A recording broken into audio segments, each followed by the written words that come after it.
Welcome to the Skeptic's Guide to Investing with Steve Davenport and Clem Miller. Every 2 weeks, Steve and Clem bring you brief investment insights you may not find anywhere else. We hope you enjoy today's episode. Here are Steve and Clem.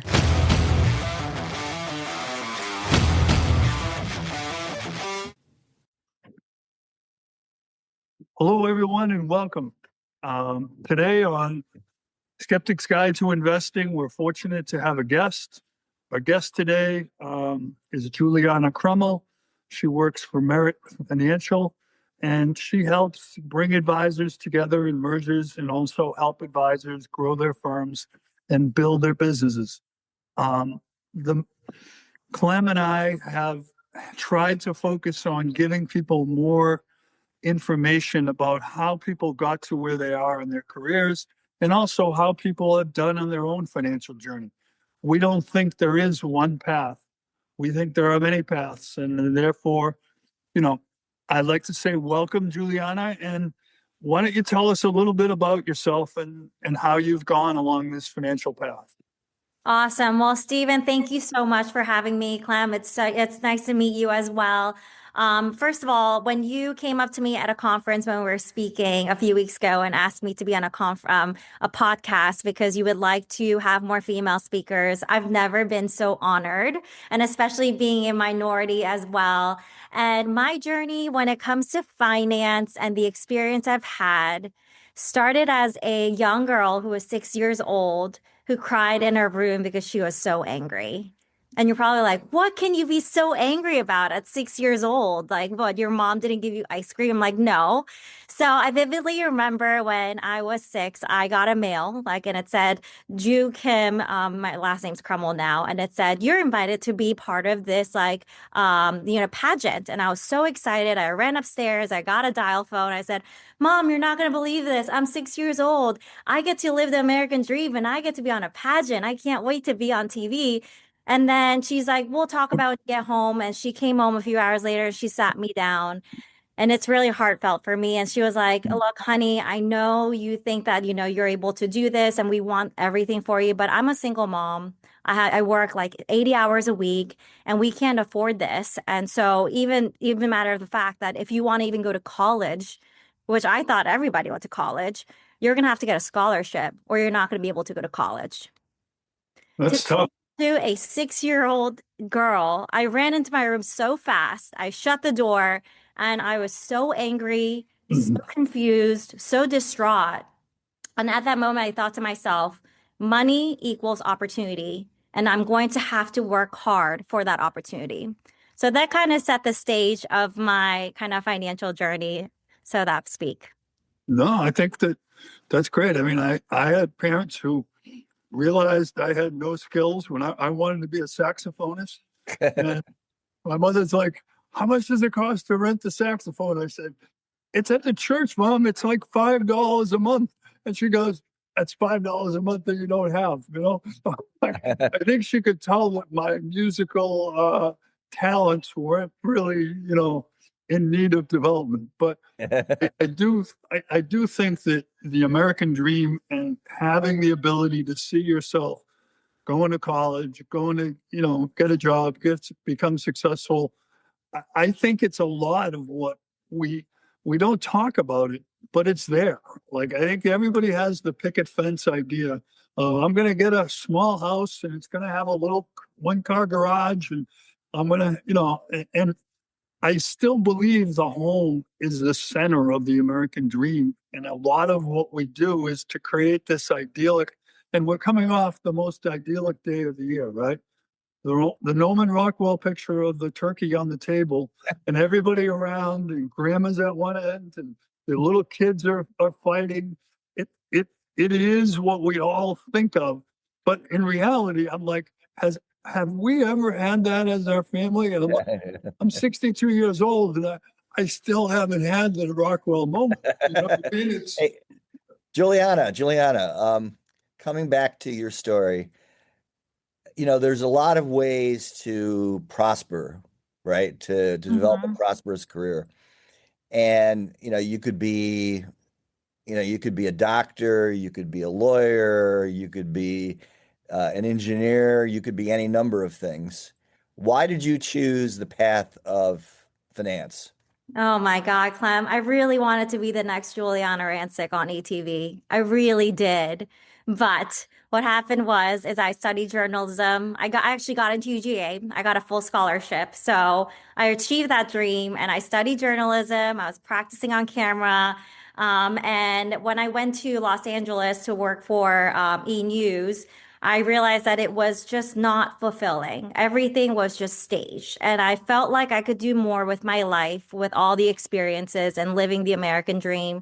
And I actually got a call from a recruiter that said, "Hey, we have this job for digital marketing at a financial firm in Georgia. Would you come back?" And I said, "Have you seen my resume?" And he's like, "Yeah, it's perfect." I'm like, "I don't even know what a stock or a bond is." And he's like, "Yeah, that's totally fine." Because a lot of people, including people that are listening to this podcast, some people are fortunate enough to have families that teach them about finance and well-being and investment. But myself, I was a first generation Korean. My mom barely speaks English. The way she collected wealth was, getting cash or insurance and putting it underneath the mattress. So I said, "Sure, let's try it." And they said because of that, a lot of people don't understand the terminology besides past like a 401k or an IRA, if they know that. So your job is literally to translate these complex subjects to a layman term so people can understand it. And I was like, "Oh my God, that's journalism. Absolutely. Sign me up." And so that's how I got my job at Merit when I first started. And it's so crazy. I remember it vividly. And we're kind of going into my professional career. And it's the culture part of it. I will vividly remember, I remember I was employee number 20. I've been there for 11 years. And this beautiful Asian lady, Amelia, she's a Filipino, walks in and we were trying to figure out the computer and like signing in to show them what to do with social media. And Rick's like, "Oh, she's like the head of like our operations." And she walks in and she helps set everything up. And as we're doing the interview, I said, "Wow, like this financial firm actually has like female leaders. Like I've never seen that. When I see it on movies, Wall Street, it's all usually amazing men." And I applaud to men because you guys do a lot of great things for this country. But I honestly thought I was just going to have to be an assistant. And so I think that's where I permeated to how I really got into this industry. First of all, was the opportunity. And second of all, is the reputation or the representation, I would say, to Merit. That's great. I mean, I met some of the other women at your firm, and I agree. There's some women leaders there that really have a lot to contribute to the discussion. And I mean, I enjoyed having you on the panel because I think your energy, your ability to articulate, and your humility all make it, very easy for people to understand and agree with, what you're doing. I guess I like to kind of go back to kind of when you're in college and you're in those experiences and you're trying to decide, even journalism. I mean, believe it or not, I'm a little better with numbers than I am with words. So I kind of knew early on that, I wasn't going to be a writer. The teachers, my second grade teacher brought my mother in. She was a nun, and she said, "Your son is left-handed, and we can't read what he's writing." And so, have you thought about having him transfer over and be right-handed? And my mother was like shocked because she's like, "Oh, the devil is in the left hand. The good side is the right side." And so she said, "I think he's okay. I think we should just practice a little bit at home, and he'll be all right. We're not going to try to change him. If he's a left-handed person, he's a left-handed person." And that kind of acceptance of being different has always kind of been something that I cherish. Because I'm 6'5". I don't look or feel like an average person. When I'm on the plane and the person in front of me backs his seat up a quarter inch and it crushes me, you realize that there's some negatives in life. But the thing I think that most people do is, what do you have? Do you have a growth mindset or do you have a scarcity mindset? And the one thing that comes from you is definitely that growth mindset. When you think about money now, how do you feel about like the markets and things? Do you think it's a coherent process that has reasons and rationales?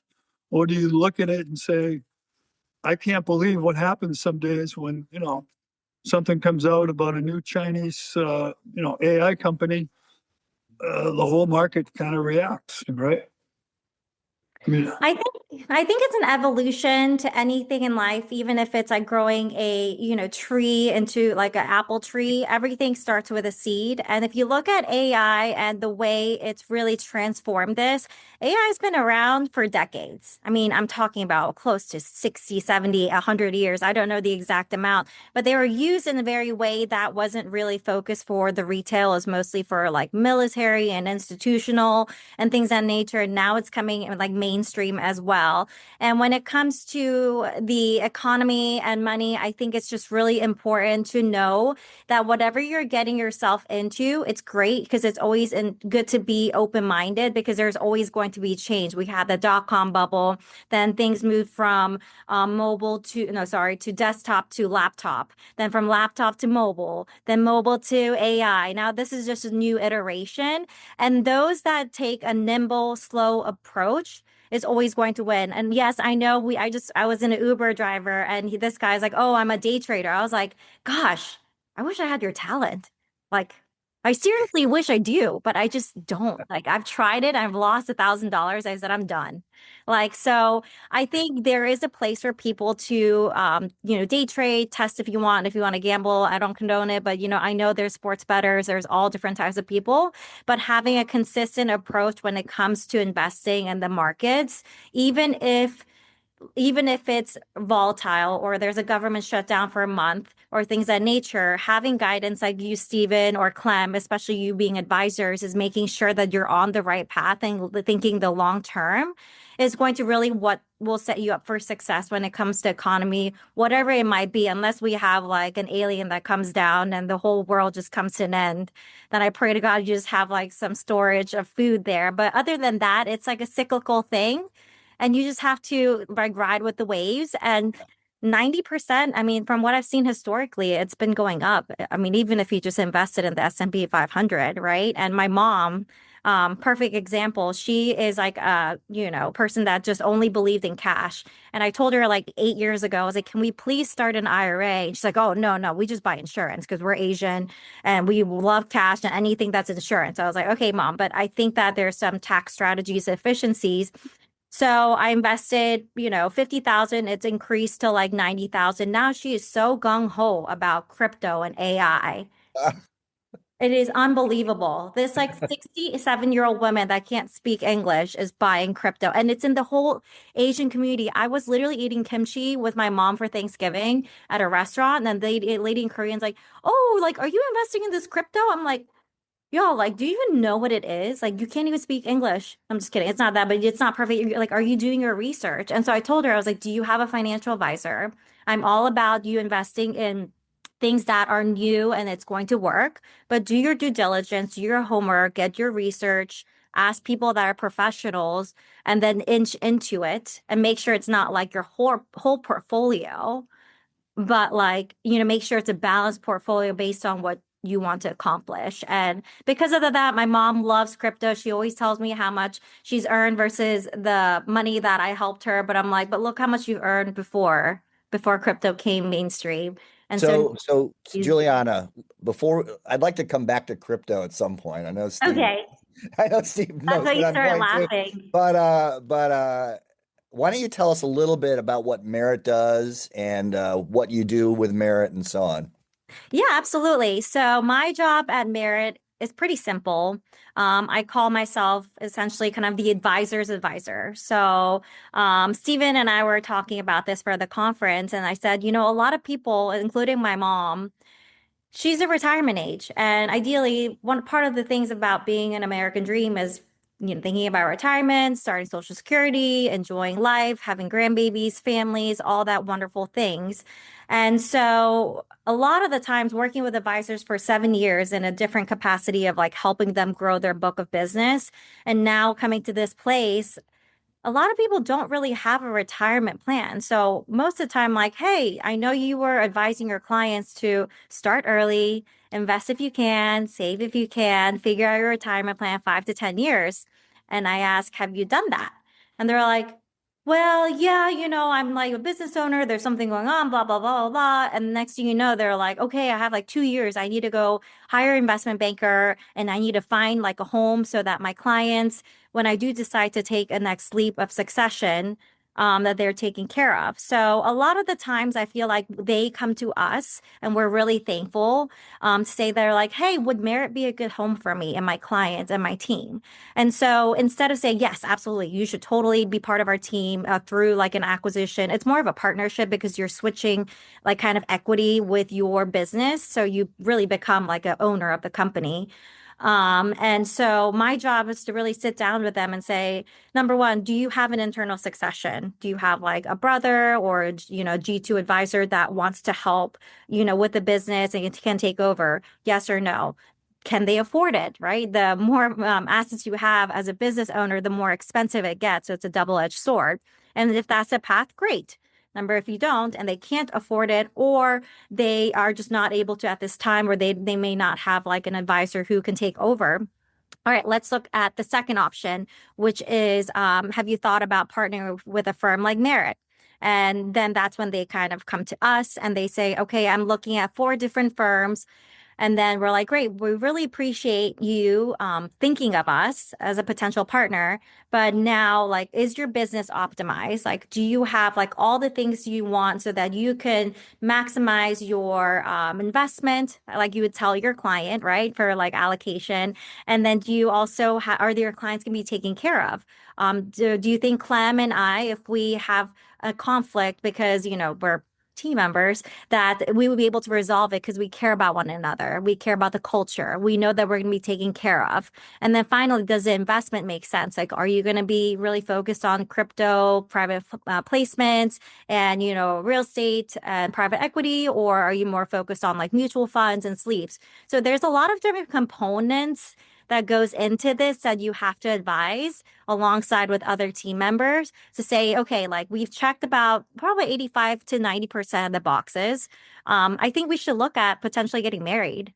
And we're like, great. Or say, hey, we've dated for like 6 to 8 months and it's just, I want the best for you. And I think that so and so firm would be a lot better husband or wife to you, or a lot better marriage. And so a lot of that, it kind of comes and goes. And that's the way I kind of explain my role, more than just like M&A or acquisition or things of that nature. It's really just like being an advisor to the advisor or financial advisor. That was a long-winded answer, but I hope that helps you understand it. Yeah, no, I got that. Can Steve? you talk a little bit about the Woman at Merit? Because I Yeah, know that absolutely. program. So we are really fortunate that we have several female owners, financial advisory firm owners who actually partnered or joined Merit through a partnership or an acquisition. And I think part of the reason why is I go back to the story about 20 minutes ago when I said I walked into the CEO's office and there was a female representation. And so if you look at our leadership team right now, about 50% of them are really sitting in the C-suite level. It's crazy to say that because I've been there for 12 years now. We have C-suites. When I started, it was not like that. And so when we have that kind of representation and females understand that and see that as a firm owner, they're like, okay, well, my, secretary wants to someday become a VP of marketing. She can do that because you can see it there. And so we really pride on that. And we do have a 46% ratio of female to male. So 46, close to 50%. And I think that's an applaud to us. And we want to continue promoting that. Because of that, we created a program called Women of Merit, which is really special to us. It's almost like a community for just female advisors, female support staff, female interns, for us to come together to share best practices, have mentorships, ask for advice.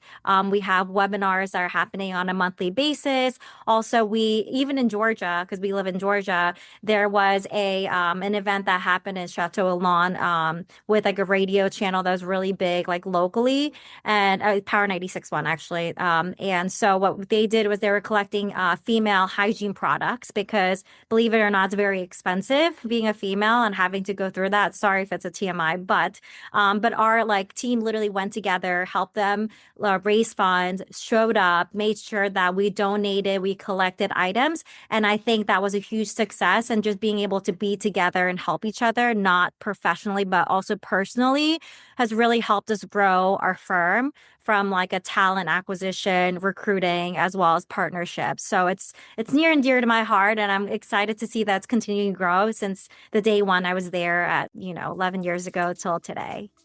Can you describe your typical client? We'll be right back.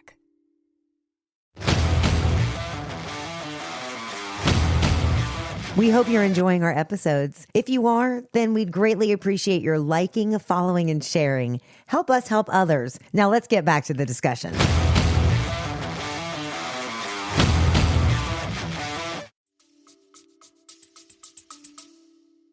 Our typical client is a millionaire next door, somebody that's, I'm going to give you a perfect example, that worked at AT&T or Verizon, started when they're 18 years old as like a secretary. We've been there for 30, 40 years, and then they have a pension and they've decided to say, I want to retire and I have about $1 to $2 million of investable assets. And then we do also have like business owners as well that are all shapes and sizes that need help with business planning as well as exit planning. All those things are important. And then also the next generation. So we have like a YouTube channel that also is really pushing out content to the next generation as well as Instagram. So we try to not have like a minimum, like some advisors do that say, oh, you need like, $500,000 to, invest with us. We believe that if you invest into the younger generation, one day they are going to get there if they work hard. And so then that's going to be the future generation for our growth of our company, our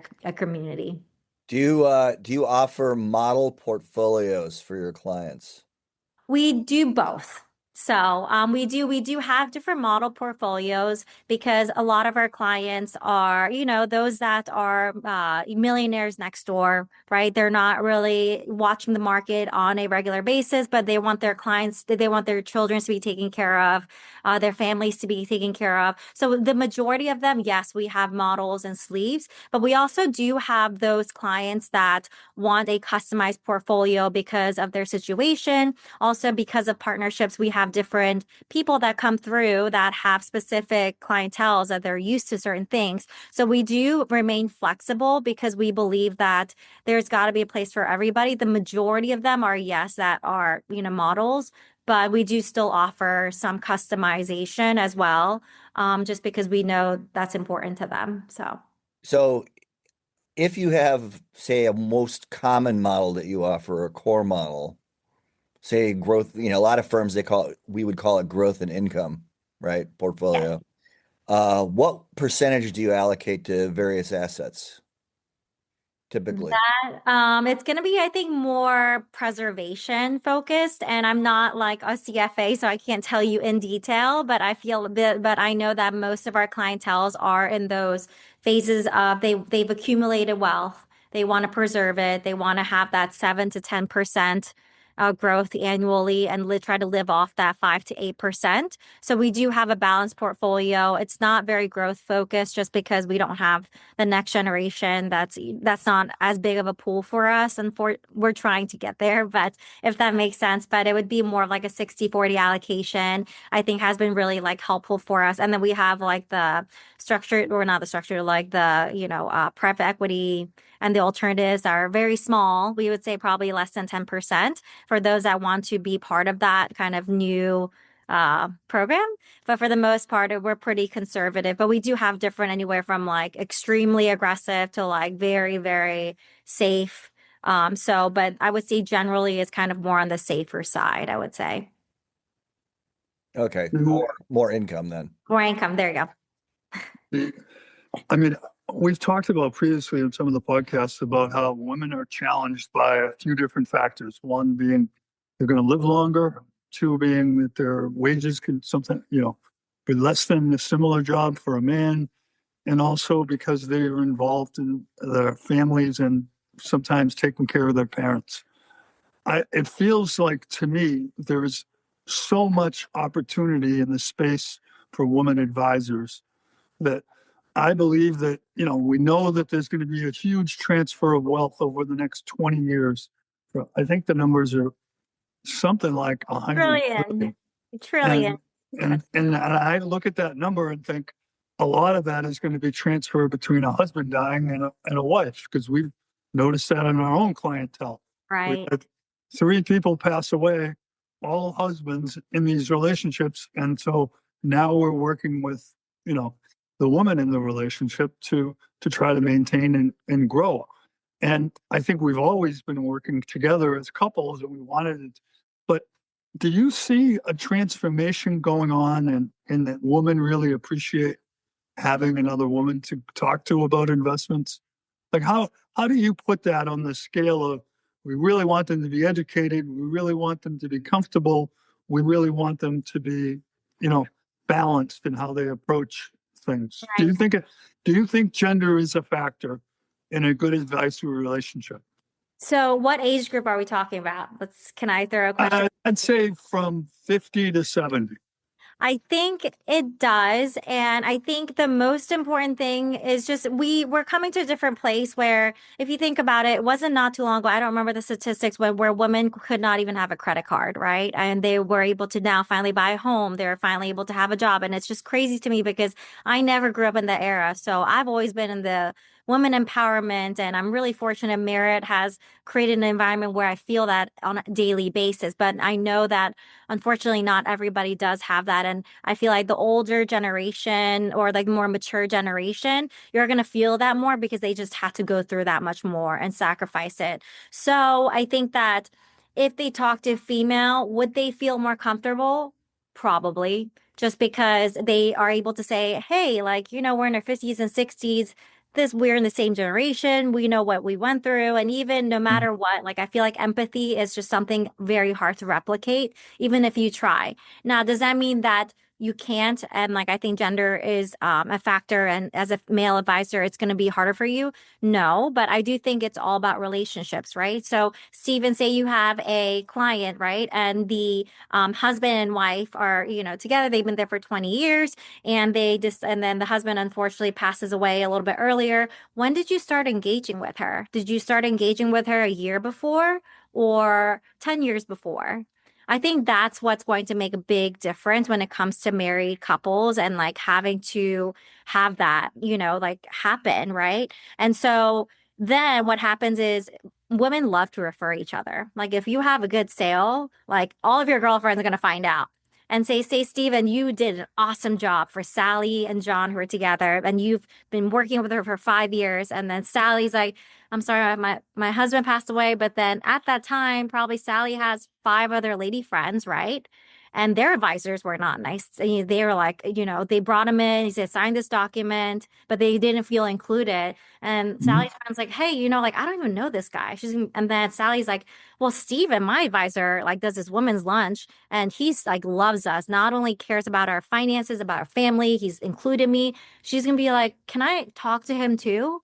And then it just like spreads like a wildfire because I feel like it's still the same age group. And even for those that haven't been married, right? And they're like scared, they're gonna be like, well, Sally uses this advisor, so we're going to jump on board. And it's almost becomes kind of like that word of mouth. But the key is to, if you do have clients and you're established, like start the relationship early. And I feel like if your clients are becoming younger, I think that you're not going to have as much hard of a time as far as like some of those that might be more mature in their 60s, just because the younger generation are just growing. I think it's getting to too much where now people have different pronouns. But as far as female and male goes, I think that the younger generation are much more open to it. The older generation, it's going to be work. And I think time is going to be the key to having on your side when it comes to, client acquisition for female clients. But I don't think it's impossible.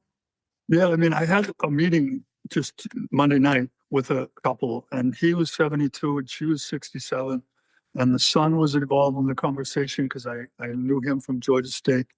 And it was just an interesting conversation because the husband said, look, you're going to be around with this money a lot longer. So I want you to be comfortable and you to be happy with whoever. And I thought it was a very nice way to remove, like, he's a strong personality, and I'm sure he's, probably going to talk to her after we're off the call. But I just think that how we handle that as an industry and how we handle women in general, just as clients, I mean, I think that the one thing I'd say is that all paths are different. Right. Like, there isn't a standard couple, because I thought the 5-year difference wouldn't make that much difference. But then, I talked to the son and he's like, well, yeah, he's had some heart, there's all kinds of people dealing with all kinds of issues, with all kinds of needs. Mm-hmm. And I think we all, have a obligation to try to unearth what are those real differences. Like, tell me about the core. Jooliana at the core is a, person who has a growth mindset, has energy, believes in hard work to accomplish. Like, there's certain things that you can learn about people, and then you say, well, okay, well, that means her portfolio is probably not going to be 60% bonds and 40% stocks. It's probably going to be, have an interest in some of these other fields, maybe alternatives. But I guess I wonder, can we make assumptions about how people view money? Like, if I was talking to your mother, would she want to talk to me, or would she say, I'd rather just talk to Jooliana? Like, is there a place where we should probably just say we don't go, or should we always be going for, hey, let's develop this relationship as much as we can? I go back to dating. I feel like there's a person for everybody. And if my mom met you, she'd be like, absolutely, Steven, I want to invest in everything. Please tell me. But again, I think it's just understanding what the relationship looks like and what their body language is. I'm all about energy. And I know this is probably the worst for Clem and Steven because they're like all analytical. But when it comes to being able to ask the right questions and asking them like, hey, what's your investment philosophy? What do you like to do for work? Just like behavioral finance and just understanding in the core, like you said. And if you're able to connect in that way, then you're able to kind of open that gate, or you may not. And that might take 3 or 4 meetings. It may take dinners. It might take a simple way. I'll give you an example with, we hired a general counsel, and this is not any like finance story, but we hired a general counsel because we need legal advice internally now. And so this guy's very stoic, right? And he's just like very type A, type B, analytical. And I was like, can you please help me with this contract? He's really busy. And I saw all these plants in his office, right? And I was like, oh my God, your orchid is beautiful. And his eyes literally lit up. He's like, you like orchids? I was like, yes, I love orchids. And I said, I have 4 orchids. I do this and this. And he's like, has it bloomed? He's like, no. And then the next day, I literally came back and got him these orchid spikes. And I was like, here. And he's like, what is this? Like, this is for your orchid. Like, I love it. Like, I want it to bloom. And then since then, like, he's been so receptive and open. And I guarantee you, if he wanted to be a client, and if I saw him as a client who was very like closed off, but that little thing that he knows that I care about is going to be opening the doors to say, okay, like, I can trust this person because they just don't want my money. It's that they actually care, even if it's a small thing. This guy makes a lot of money. I don't think he needs more money. But the fact that I cared, and he told me about his mom and how she was a plant artist and all that things. And then that kind of ran into that. So it's almost like finding that like little area that where you can slide in, open that, even as small as it could be. And I think that's going to make the big difference. And granted to say, you're not going to get that every time. I hate to say. I think we could learn more from you than when we could teach you about investing. So I love your dating and your marriage analysis. I always tell Clem that I'm dating these stocks. I'm not married. And so they could do something that will disrupt the relationship and we'll break up. But I might come back and date them again later. But I look at stocks as things that you take into your fold and you believe in for a period of time. But if they don't behave, if they don't do everything right, then they can be tossed to the street just as easily as, a date that goes wrong, So that's so interesting that you say that. I never thought of it that way. So Jooliana, I want to ask you about 2 more different kinds of clients. One would be those who are fairly young, like say in their 20s, but who have some money and are interested in investing. And I think this is where kind of the crypto discussion comes in, because a lot of them think that crypto is an investment. There's my bias, right? Mm-hmm. And then the second type of client is, like a woman might come into your office and say, I'm getting divorced. Oh What do gosh, I that's so do? hard to even Right. hear. So what do I do in that circumstance? And you do see that that's I guess a niche category, right? Of wealth management is dealing with divorce and the investment aspects of divorce. So I don't know. What do you think about those two things? So I'm going to be honest with you. If I'm an advisor with maybe two staff and you said, I want to, market to the younger generation and you have a good book of business, it's really hard to go back because you're trying to continue move forward. But so what I will give you an example is something I helped my friend. So my friend, she's amazing. She has a PhD and she works for Pfizer as a pharmacist, right? But she was like, I only have like $100,000, which is a lot of money. Don't get me wrong. But like in the financial advisor world, that's may not be as much when it comes to investable assets because we get paid per that. And she's like, I have this advisor and she's great, but she's just like not picking up my calls and I don't know what to do. I'm like, should I get a new advisor? You guys are, I was like, well, you're educated. I know your family and your father and mother are very wealthy. And, they've done really well for themselves. They work hard. They're good people. They're not flashy. They're good American, like beautiful picket fence, white picket fence family.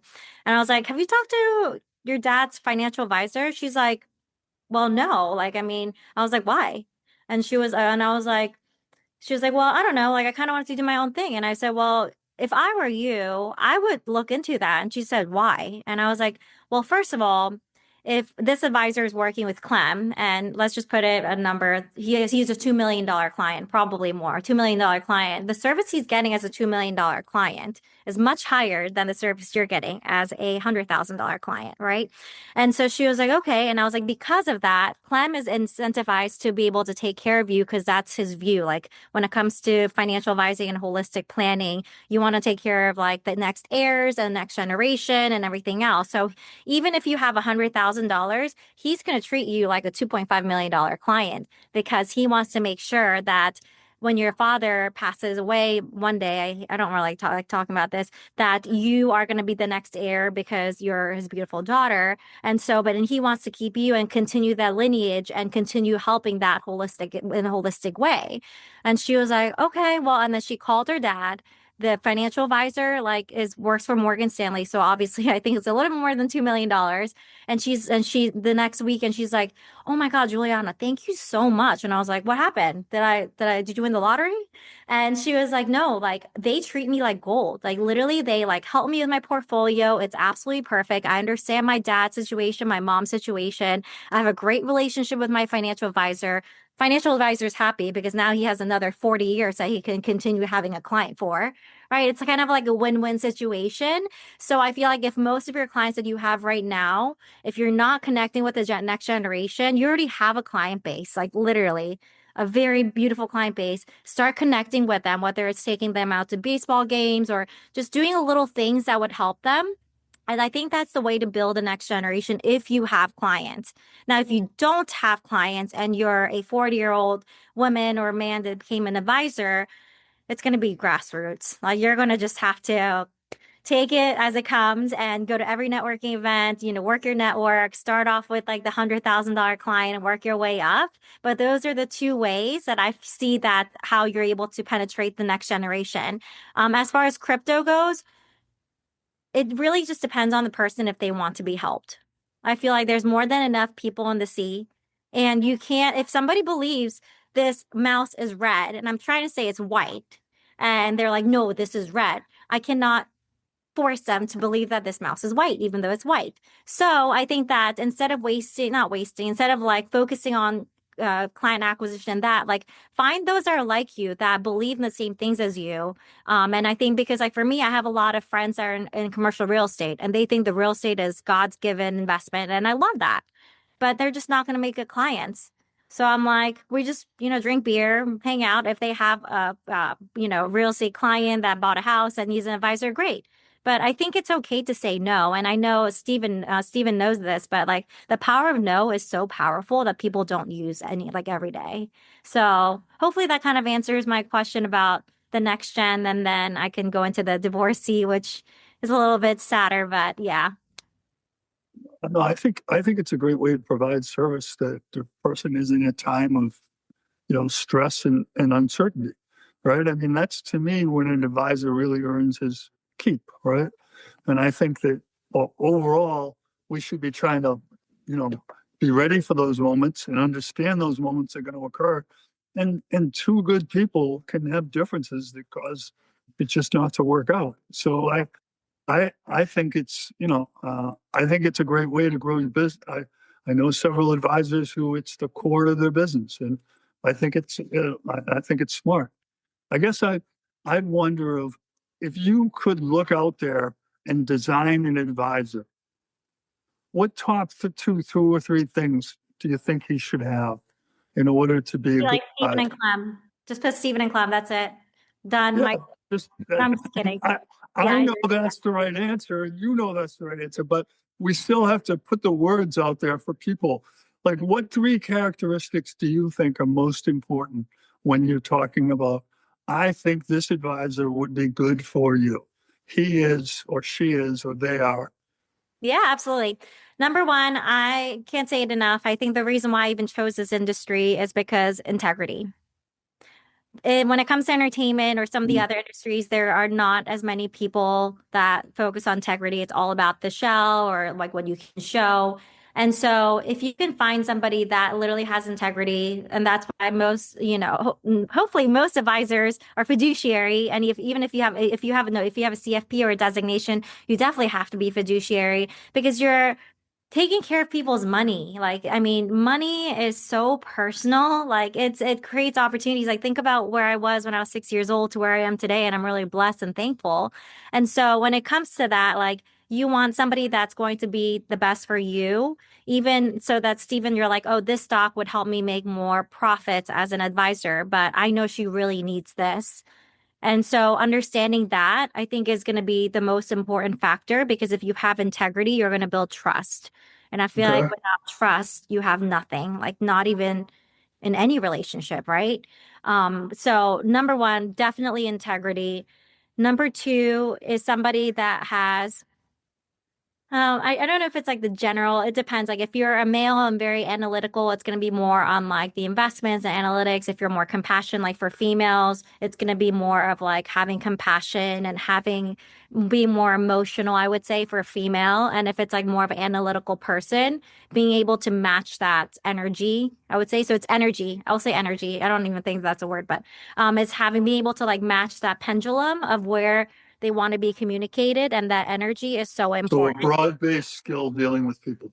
Or just no, not even that. It's like my energy is I work best with this person. So it's like I don't think you can be everything. If you were everything, I think that you'd be AI. ChatGPT is everything, but humans cannot be everything as far as like the energy. So finding the energy, saying I can be compassionate, I can be analytical. So these are the two realms, right? Yeah. And knowing what you are. So for me, I'm obviously more compassionate. I need a little bit analytical. So I'm going to look for an advisor that's compassionate, a little bit analytical, and I'm risk adverse. So understanding that, like risk tolerance. So it's that energy. And the last thing I would say is somebody likes to have fun. Like I feel like when it comes to relationships, you should be able to have a glass of wine or meet them at a golf ball game or just see them and say, hey, would you hang out with this person if he was not your advisor?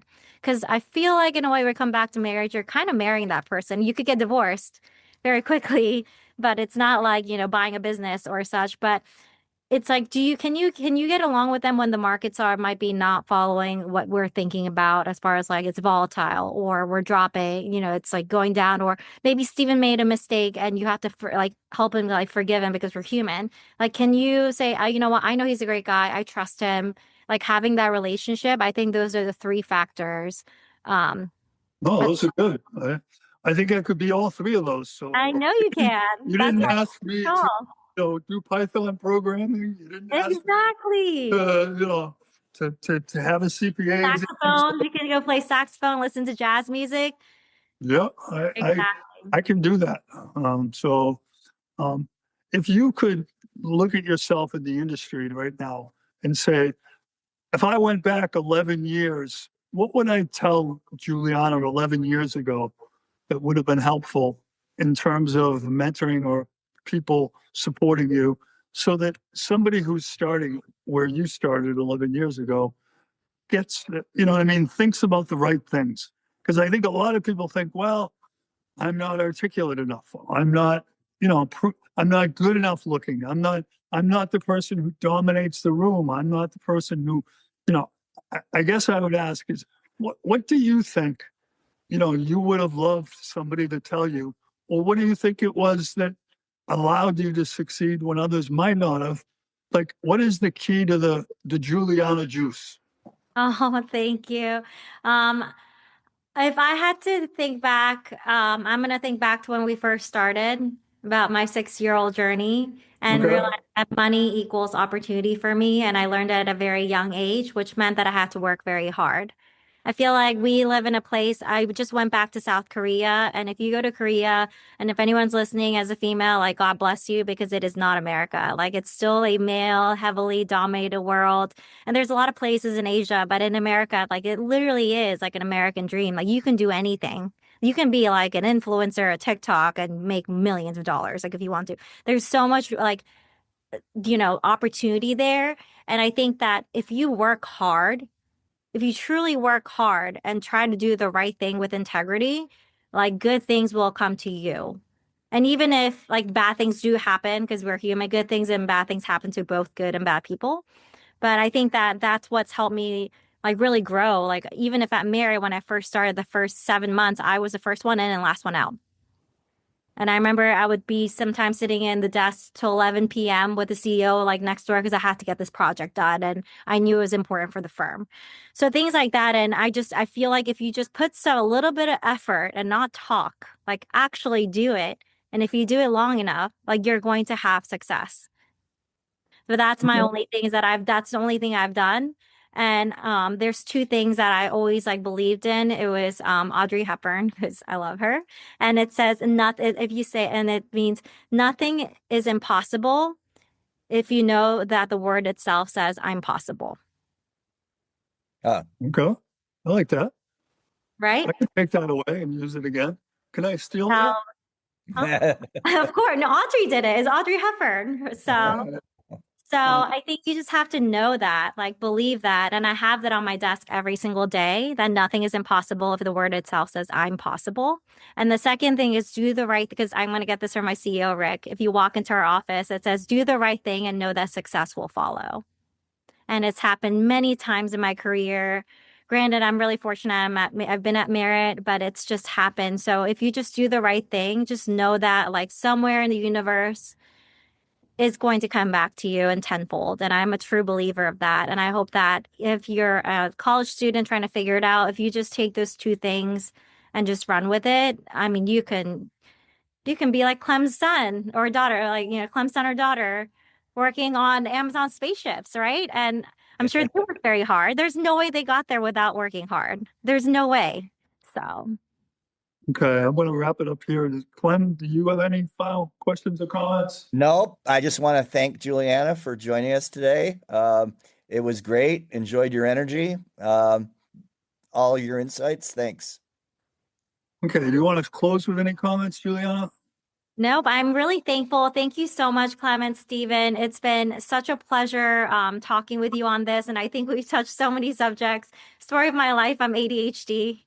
As you can tell, it goes everywhere. But hopefully you've picked up some nuggets. And I know that wherever you are, we're so thankful for you. I'm thankful for you. I know it's a time of giving. So I'm thankful for God and thankful for everybody around us and for this opportunity. And I hope you all have a wonderful holiday season and a happy new year. Well, thank you, everybody who listens. Skeptics Guide is going to continue to try to add more guests like Jooliana and just try to improve what we do. Our poll came out on LinkedIn and it ended up of the 4 topics. It was equally divided among all 4. So what we took from that is that everything we're doing you like, and you like us to do more of it. So 2026 is going to be an exciting year, and we look forward to bringing more Skeptics Guides to investing to everyone around the world. And we appreciate all our listeners and all they do. And we hope you have a great day. Okay. So everyone, thank you. Thank you.